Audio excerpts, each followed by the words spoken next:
Mas agora vamos mudar de assunto. Contato restabelecido com Silvio Campos Neto, economista e sócio da Tendências Consultoria. Agora sim, Silvio, vamos falar sobre a alta do Copom. Agora você está me ouvindo. Seja bem-vindo aqui ao Em Ponto. Vamos lá, queria que você mencionasse o que te chamou a atenção nessa ata, se você concorda com essa avaliação de que ela veio também, mais uma vez, um pouco mais amena. Ela vem mais detalhada, né? Então fica mais fácil a gente entender o que o Banco Central tinha como objetivo ali ao determinar a manutenção da Selic em 13,75. Bom dia, Cecília, bom dia a todos, prazer falar com vocês. Realmente, a ata ela tem essa capacidade, essa oportunidade de detalhar melhor a visão do Banco Central, né? O comunicado costuma ser mais resumido, né? Então, muitas vezes, em poucas linhas, poucos parágrafos, eles precisam transmitir uma mensagem num momento bastante carregado de incertezas, né? Tanto externas como internas, e a ata teve a oportunidade de detalhar um pouco melhor esse cenário. É claro que a situação ela é delicada ainda do ponto de vista inflacionário, não só aqui no Brasil, mas em outros países do mundo. O Banco Central mencionou isso, inclusive citando a recente crise de bancos no exterior, que é um fator importante, pensando do ponto de vista de juros externos.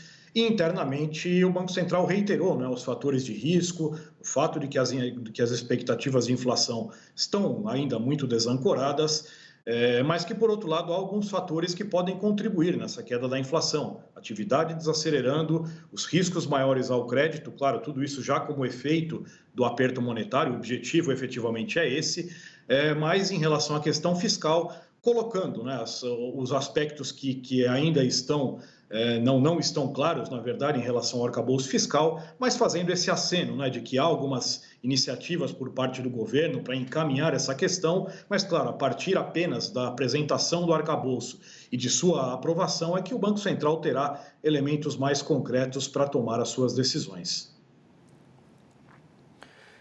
Silvio, bom dia. Ricardo falando aqui. Eu pude observar na ata aqui rapidamente exatamente isso, né? O Copom estabelecendo ali previsão inflacionária, explicando o motivo de manter essa taxa em 3,75, né? Diz ali que no horizonte relevante o cenário pode ser de uma queda da inflação, dada essa manutenção da taxa, e também observa esse recado claro também sobre a questão do arcabouço fiscal. Até trago um trecho aqui. O comitê destaca que a materialização de um cenário com arcabouço crível e sólido pode levar a um processo desinflacionário, né? E isso, claro, vai baixar a taxa. Então, há recados, né, muito claros do Copom nesse sentido. Sem dúvida nenhuma, os pontos que vão direcionar o comportamento dos juros estão colocados, e na verdade não de agora, já de algum tempo. É fato que algumas situações têm se materializado mais ao longo das últimas semanas, dos últimos meses, de um lado mais positivo, vamos dizer assim, para a inflação. O fato de que você tem já um aspecto de desaceleração da economia, mesmo no exterior, com esse fato novo, que agora é um fator que pesa também em tese para baixo, mas, de outro lado, ainda temos um quadro inflacionário desafiador, com indicadores abertos de inflação pressionados, expectativas altas, e essa incerteza em relação à questão fiscal. Ou seja, é claro que não basta apenas uma apresentação do arcabouço que automaticamente se poderá reduzir os juros, mas é um caminho necessário para isso, né? É importante destacar, né? As taxas de juros efetivamente estão altas, elas devem cair nos próximos meses, mas é preciso aí que se cumpra alguns passos para que se faça essa redução com segurança e não de uma forma arbitrária e sem fundamentos para isso. Agora, Silvio, eu quero chamar a atenção ao ponto aqui 25, em que eles falam assim: o comitê reforçou que a harmonia entre as políticas monetária e fiscal reduz distorções, diminui incerteza e aí menciona, o comitê reforça a importância da concessão de crédito público e privado, se mantenha com taxas competitivas e sensíveis à taxa básica de juros. E parece que há uma mensagem generalizada. Questão fiscal, alô executivo, não é só problema aqui do Banco Central e da política monetária. Alô BNDES, podemos colaborar com outros tipos de taxas competitivas. É uma sinalização generalizada de que a responsabilidade não é só do Banco Central?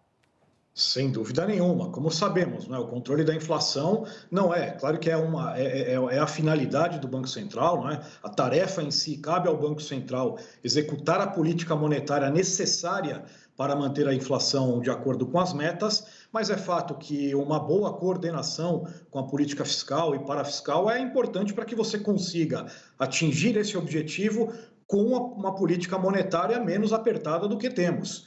Então, é fato que uma boa condução fiscal, regras claras, regras transparentes e que deem essa previsibilidade é algo fundamental para que a gente consiga manter a inflação baixa com o menor nível possível de taxa de juros. E eu acrescento que sobre este ponto que você mencionou, um parágrafo bastante importante, é que o recado também é muito claro na direção dos bancos públicos, em especial do BNDES, porque caso tenhamos uma volta daquelas práticas do passado, de alguns anos atrás, onde o BNDES colocava um volume muito grande de recursos na economia com taxas de juros subsidiadas, ou seja, taxas abaixo dos níveis de mercado, isso, de certa forma, como a gente fala, piora a potência da política monetária e acaba exigindo uma taxa Selic mais alta. Então, também nesse sentido, é importante que o BNDES mantenha uma certa moderação na sua atuação, assim como tem sido feito nos últimos anos. Silvio Campos Neto, meia hora depois a gente consegue já fazer uma grande análise aqui no Em Ponto. Te agradeço muito pela participação. É claro que é assunto que vai repercutir o dia inteiro. Então, já te agradeço desde já. Muito obrigada, viu? Muito obrigado, bom dia a todos. Bom dia, até já, Ricardo.